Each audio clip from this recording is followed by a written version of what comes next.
I'm a type 1 diabetic and I've been on a low-carb ketogenic diet for over 1.5 years now. So what did that do to my insulin requirements? Well, in short, my insulin requirements became much lower.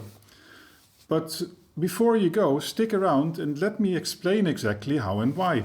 Before going on a low-carb ketogenic diet, I would easily eat 100 grams up to 250 grams of carbohydrates a day. And I would need about 30 to 40 units of insulin to cover those. And to get an idea about my insulin sensitivity, I like to watch my insulin to calorie ratio. And on a standard diet, this was about 35 units against a calorie intake of 2,500. Now that I'm on a low-carb ketogenic diet, I eat no more than 20 grams or at most 50 grams of carbohydrates a day, and my insulin requirements have dropped to 20 to 25 units. And again, to get an idea of my insulin sensitivity, now my insulin to calorie ratio is about 20 or 25 against a calorie intake of 3,000. And that's a much smaller number, so I am more insulin sensitive. Now let me explain where all these changes come from. Typically, each 15 to 20 grams of carbohydrates requires about 1 unit of insulin, whereas proteins and especially fat require far less insulin. And on a standard diet, I would typically eat 3 meals a day plus several snacks.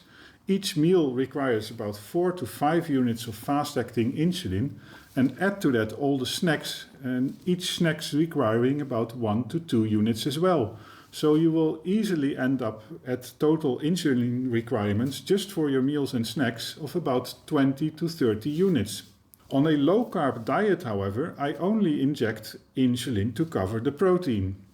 And I would typically have 2 meals, and each meal would require about 3 to 4 units of slow-acting regular insulin, where the insulin acts over a period of time that can reach up to 4 to 6 hours.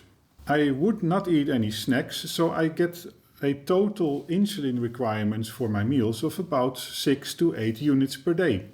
Then there are some significant differences when it comes to the basal insulin requirements. On a medium to high carb diet, I would require about 18 to 20 units of basal insulin, whereas on a low carb diet, my basal insulin needs dropped to below 15 units per day. And this could well have to do with the increased insulin sensitivity, but I am not sure about the exact mechanism behind it. Having low insulin requirements and low insulin levels in your body comes with several advantages. First of all, you significantly reduce the risk of developing insulin resistance. And as a type 1 diabetic, or also as type 2 diabetic, it becomes much easier to regulate your blood glucose. If you're using small doses of insulin, you also tend to make smaller mistakes. So you less easily end up in hyper or hypoglycemia. Whereas on a high-carb diet, you'll be injecting large doses of insulin, and the insulin response has to perfectly match the glucose response in order to avoid hypoglycemia.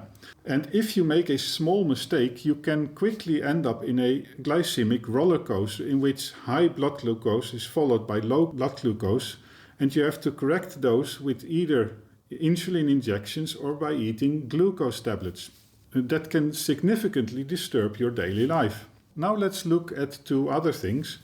First of all, what happened to my average blood glucose levels, or my HbA1c? Well, actually the differences between a standard diet and a low-carb diet on that point were not so large. On a standard diet, my HbA1c was about 5.5 or 5.6%. And on a low-carb diet, it dropped to about 5.1, 5.2. But if you look at the glucose control, the differences were very large. So this 0.5 percentage point of difference in HbA1c meant a significant difference in terms of glucose control. On a standard diet, I would be out of range for at least 20% of the time, whereas on a low-carb diet, I am virtually in range 100% of the time. Then in terms of insulin sensitivity, well, we talked a little bit about it already. A lot happened there as well. Typically, insulin sensitivity is measured by looking at the ratio of insulin against carbohydrate intake. But of course, on a ketogenic diet, this ratio becomes quite useless.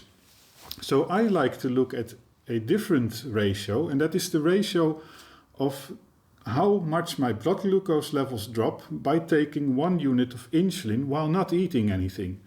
So for example, I would start at a blood glucose level of say 110 or 120. I wouldn't eat anything, and then I inject 1 unit of insulin. And if I look at that ratio, there is no change with respect to a standard diet. So my insulin sensitivity is literally the same. I need the same amount of insulin to drop my blood glucose levels. And of course, when you look at the insulin to calorie ratio, you could even say that my insulin sensitivity increased on a ketogenic diet. To conclude, I'd like to end this video by addressing an important caveat. And that is that although having low insulin levels typically indicates a good metabolic health, these low insulin levels should come in a natural way. You shouldn't forcefully reduce your insulin levels by injecting less insulin. Always inject the proper amount of insulin to keep your blood glucose values in range. And of course, before making any changes to your diabetes treatment, consult your doctor. Well, I hope you found this video helpful, and if you have any questions or remarks, do write about it in the comments, and otherwise I hope to see you in a next video. Bye bye.